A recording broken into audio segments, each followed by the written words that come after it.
The candles flickered on the cake, 25 small flames glowing in the dark dining room. For a moment, I thought maybe, just maybe, this year would be different. My friends had gathered, the neighbors had come. Even Kayla, my younger sister, stood in the corner snapping pictures on her phone. I leaned forward, Noah clapping his little hands from his chair, his sweet voice shouting, "Mama, blow the candles." My heart swelled. I took a breath, ready to wish for something as small as peace. But before I could blow, Dad's voice cut through the room like a blade. "Don't waste your breath. Please subscribe to our channel and tell us in comments from where are you watching this video." Laughter followed, his, deep and cruel, then Kayla's high-pitched cackle. My mother smirked, wineglass in hand, and shook her head. "You know what we should have done?" she announced loud enough for the whole room to hear. "Raised a dog instead of her. At least a dog learns tricks. At least a dog knows its place." The room erupted with uneasy laughter, neighbors glancing at each other, not sure if they should join in or stay quiet. My face burned. I froze, staring at the cake, the candles still lit, wax dripping into the frosting. "Useless," Dad sneered, slapping the table so hard the plates rattled. "Completely useless. You think anyone here believes you'll ever be worth more than scraps? You're lucky we even lit those candles." Kayla raised her phone, recording, her voice dripping with delight. "Smile for the camera, sis. Let's show the world what a joke looks like." I felt Noah's little hand touch my arm, his voice quiet, trembling. "Mama, why are they laughing?" My throat tightened. I couldn't answer him. My vision blurred as the flames flickered in front of me, mocking me with their glow. The guests whispered. Some chuckled nervously, others looked away, embarrassed to be part of the scene. But no one said a word in my defense. Mom lifted her glass in a mock toast. "Here's to our daughter. Though honestly, we'd be better off with a mutt." Everyone laughed again, even louder. My chest felt like it was caving in, every word pressing down until I couldn't breathe. I blew out the candles, not with a wish, but with a fury that burned hotter than any flame. The smoke rose in the silence that followed, and in that moment, something inside me shifted. I looked at Noah, his big eyes brimming with confusion, and I realized they weren't just humiliating me. They were teaching my son that I was nothing, and that was the last lesson I would ever let them teach him.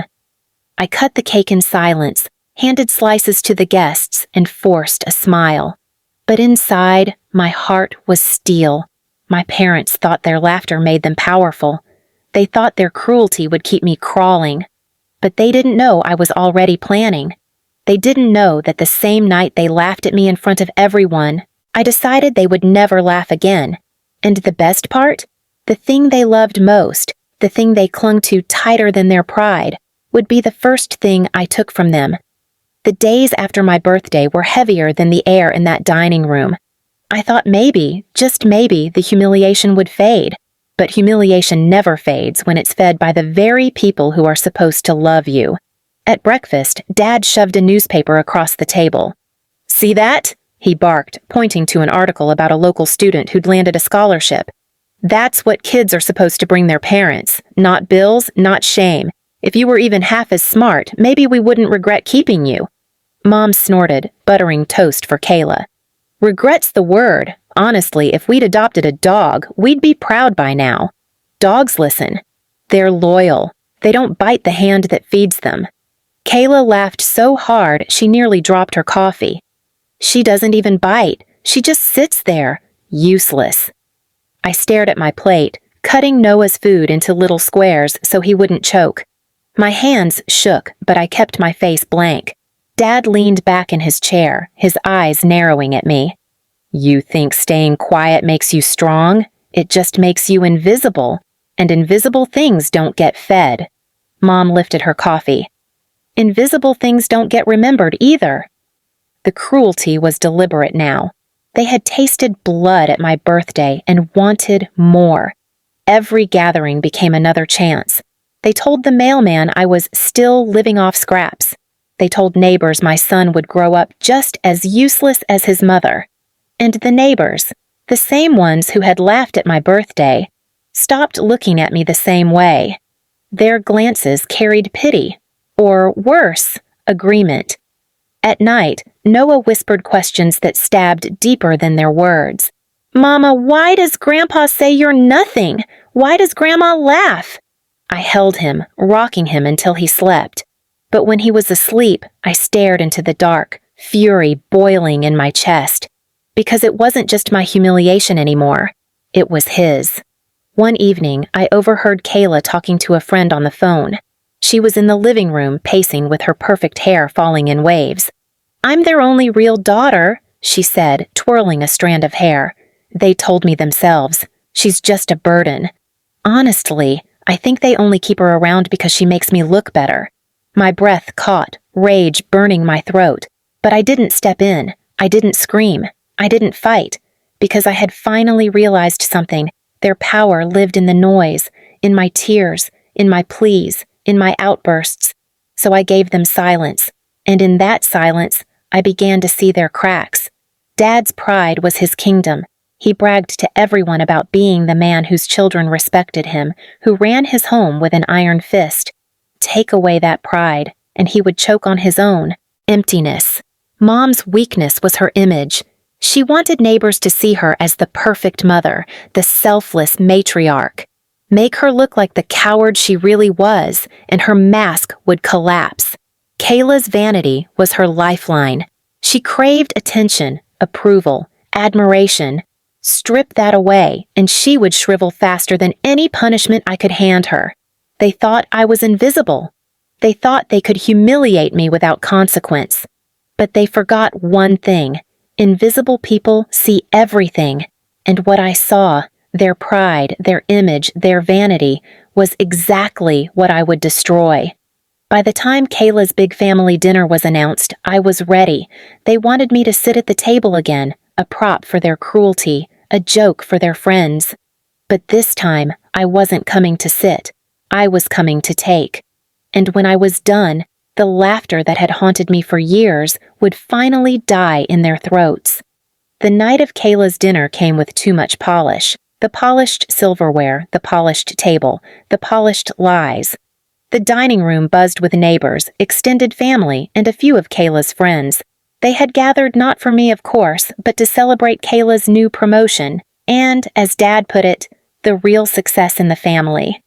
I came anyway, not as a guest, not as a victim, but as something they had never seen in me before. Quiet thunder waiting to break. Noah held my hand as we walked in. Michael trailed behind us, steady, his eyes never leaving me. Kayla spotted me first, her smile curdling into a smirk. "Well, well. Look who crawled in. Careful, sis. Don't beg for scraps tonight. We only have enough food for people who matter." Laughter rippled, the same kind that had once crushed me. But tonight, it didn't cut. Tonight, it fueled. Dad raised his glass, his voice booming over the chatter. "A toast to Kayla, the daughter worth raising." His words sliced through me, but I didn't flinch. I waited until the glasses clinked, until the room quieted, until all eyes were on him. Then I stood. "I want to give a toast, too," I said, my voice calm but sharp. The room stilled. Kayla folded her arms, Dad's jaw clenched, Mom rolled her eyes, but I didn't waver. "This table," I said slowly, "is where you laughed at me, where you called me useless, where you told me a dog was worth more than I am, and you laughed in front of my son." Gasps rippled. Some of the guests looked at me with sympathy, others with unease. But before anyone could speak, I reached into the bag I'd brought and pulled out 3 envelopes. I set the first in front of Dad. "You love to brag about being respected, about being the man whose word is law. But do they know, Dad, that you're 3 months behind on the mortgage? That the man who boasts about control can't even keep a roof standing without Kayla's boyfriend slipping you cash behind closed doors?" Dad's face went pale, the room whispering. Around him. He slammed his fist on the table, but the sound only made him smaller. I set the second envelope in front of Mom. "You love to act like the perfect mother, the woman who sacrificed everything. But do they know that when I was 15, You used my college fund to pay for Kayla's pageant gowns? That you stood by and laughed while I scrubbed floors instead of studying? You didn't sacrifice for me, Mom. You sacrificed me." Her wine glass slipped, spilling red across the white tablecloth like blood. She stammered, but her silence screamed louder than any excuse. Finally, I slid the last envelope in front of Kayla. She leaned forward with a smirk, ready to dismiss me, until she opened it. Inside wasn't money or paper, but a photo, one I had taken quietly weeks ago, of her sneaking into Tyler's car late at night, kissing him goodbye after a screaming match. I had followed the whispers, watched the cracks in her perfect life, and found the truth. Tyler was already pulling away, already tired of her cruelty. "Kayla," I said, my voice steady, "you wanted to laugh at me, to record my humiliation, but now your friends see who you really are. Desperate, clinging, not adored but tolerated. The golden child, rusted at the edges." Kayla's hands shook, her face blotchy with rage and panic. "She's lying! She's making it up!" But no one moved to defend her. Tyler himself wasn't there tonight, and the empty chair beside her burned like a spotlight. The room buzzed with whispers, the kind that spread like wildfire, neighbors shaking their heads, friends avoiding her eyes. Dad tried to stand, his voice thundering. "This is nonsense! She's nothing! She's—" But then Noah, my little boy, spoke, his voice small, trembling but clear. "Grandpa, Mama's not nothing. You are." The silence that followed was heavier than stone. Dad's face drained of color. For the first time in my life, he had no words. I gathered Noah in my arms, my chin high. "You wanted him to watch me crawl. Tonight, he watched you crumble." I turned, Michael steady at my side, and walked out. Behind me, the house buzzed with chaos. Kayla screaming, Mom sobbing, Dad cursing, guests filing out with disgust.